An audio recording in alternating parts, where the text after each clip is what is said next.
પ્રિયંકા અને રાહુલની સરખામણી થવા માંડી છે અને કોંગ્રેસીઓ હવે એવું ઈચ્છી રહ્યા છે કે કોંગ્રેસનું કમાન છે એ પ્રિયંકા ગાંધી સંભાળે.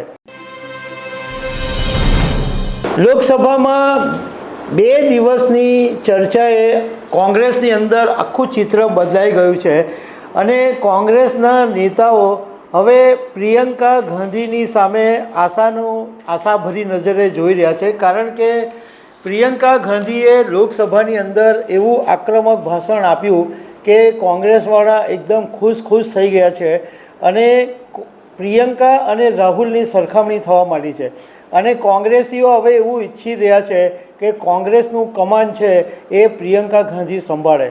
તો આના વિશે હું તમારી સાથે વાત કરીશ. મારું નામ રાજેશ શાહ છે અને તમે જોઈ રહ્યા છો ગુજરાતના સૌથી મોટા ડિજિટલ ન્યૂઝ પ્લેટફોર્મ ખબરછે.com.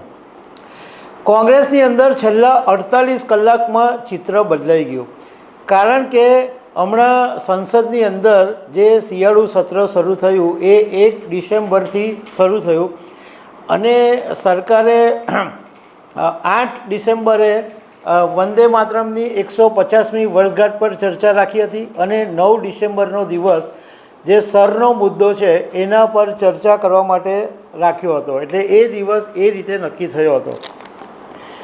હવે 8 ડિસેમ્બરના દિવસે વંદે માતરમ ઉપર જે ચર્ચા રાખવામાં આવી હતી એની શરૂઆત પ્રધાનમંત્રી નરેન્દ્ર મોદીએ કરી અને પ્રધાનમંત્રીએ સંસદની અંદર શરૂઆત કરતાં એવું કીધું કે 1937માં જિન્નાના દબાણમાં આવીને જે વંદે માતરમ ગીતની જે પંક્તિ હતી એના 4 ચરણોને નહેરુએ કાપી નાખ્યા હતા અને પ્રધાનમંત્રી નરેન્દ્ર મોદીએ આને વિશ્વાસઘાત તરીકે ગણાવ્યો હતો.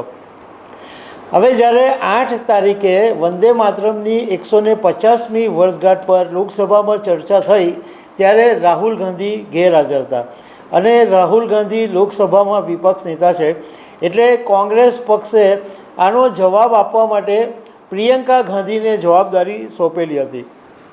તો પ્રિયંકા ગાંધીએ જ્યારે ઊભા થયા અને એમણે જે જવાબ આપ્યો એ એટલો આક્રમક શૈલીમાં જવાબ હતો અને એટલો ધારદાર જવાબ હતો કે ઇવન ભાજપના નેતાઓએ પણ પ્રિયંકાના ભાષણને વખાણ્યું કે પ્રિયંકા ગાંધી બહુ જ સરસ બોલ્યા અને આમ લિટરલી એવું લાગતું હતું કે પૂરો અભ્યાસ કરીને આવ્યા હોય એવું પ્રિયંકા ગાંધી બોલ્યા.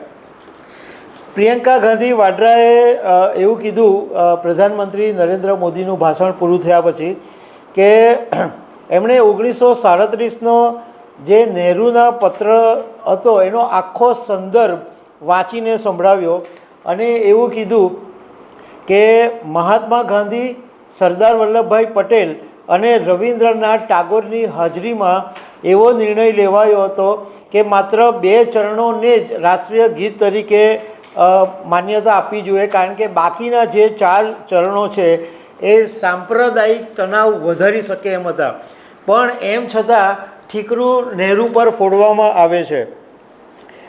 એ ઉપરાંત પ્રિયંકા ગાંધી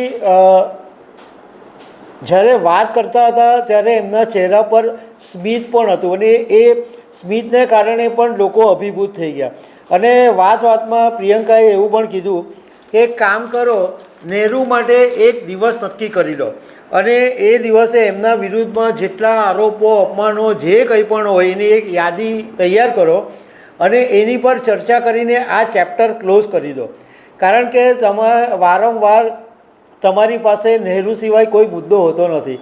તો એક દિવસ નક્કી કરીને આ ચેપ્ટર ક્લોઝ કરી દો અને આ અધ્યાય બંધ કરી અને એને બદલે પેપર લીક છે, બેરોજગારી છે, પ્રદૂષણ છે, મહિલાનો અન્યાય છે, એ બધા મુદ્દા પર ચર્ચા કરો.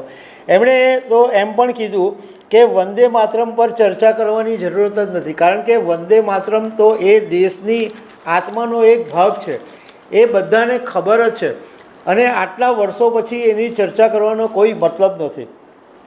હવે બીજે દિવસે એટલે કે 9 ડિસેમ્બરના દિવસે જે સરના મુદ્દા પર 10 કલાક વિપક્ષને આપવામાં આવેલા હતા એમાં રાહુલ ગાંધીનું ભાષણમાં ઇવન કોંગ્રેસ નેતાઓ અને ભાજપ નેતાઓ અને બીજા બધા જે લોકો હતા એમને પણ એવી અપેક્ષા હતી કે રાહુલ ગાંધી સરના મુદ્દે લોકસભા ગજવી નાખશે. કારણ કે રાહુલ ગાંધી છેલ્લા ઘણા સમયથી વોટ ચોરીનો મુદ્દો, સરનો મુદ્દો, ચૂંટણી પંચ પર આકરા પ્રહારો કરી રહ્યા છે. પ્રેસ કોન્ફરન્સમાં પણ આકરી વાતો કરી રહ્યા છે. એટલે બધાને એમ હતું કે લોકસભાની અંદર પણ રાહુલ ગાજશે, પણ એવું બન્યું નહીં. કારણ કે રાહુલ ગાંધી જે બોલ્યા એમાં એમની આક્રમકતાનો અભાવ જોવા મળ્યો અને ભાષણની અંદર કોઈ ઉર્જા પણ નહીં જોવા મળી. બીજું કે રાહુલ ગાંધી પોતાની જે સર પર બોલવાનું હતું એની સ્પીચ આપીને લોકસભામાંથી નીકળી ગયા.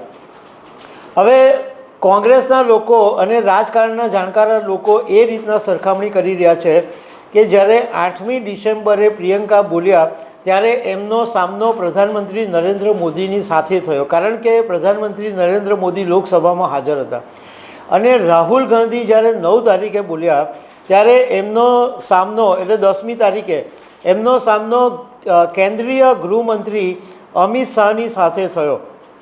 પ્રધાનમંત્રી સાથે એમનો નહીં થયો. અને બીજું કે રાહુલ ગાંધીને કેન્દ્રીય ગૃહમંત્રી અમિત શાહે એટલી આક્રમક શૈલીમાં જવાબ આપ્યો કે એની સોશિયલ મીડિયા પર એટલી બધી ચર્ચા થઈ અને એવું લાગ્યું કે રાહુલની તો ધૂળ ધાણી થઈ ગઈ છે.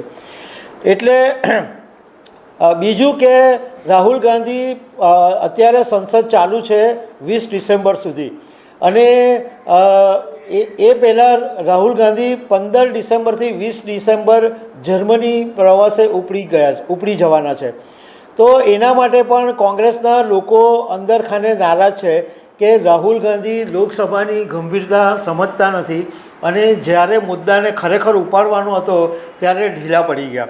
અને એની સામે પ્રિયંકા ગાંધીની જે શૈલી છે અને પ્રિયંકા ગાંધીને તો વર્ષોથી લોકો એમનામાં ઇન્દિરા ગાંધીનો ચહેરો જોઈ રહ્યા છે. એટલે કોંગ્રેસને એવી આશા છે કે પ્રિયંકા ગાંધી જાતે આવી અને આ કોંગ્રેસની કમાન સંભાળે.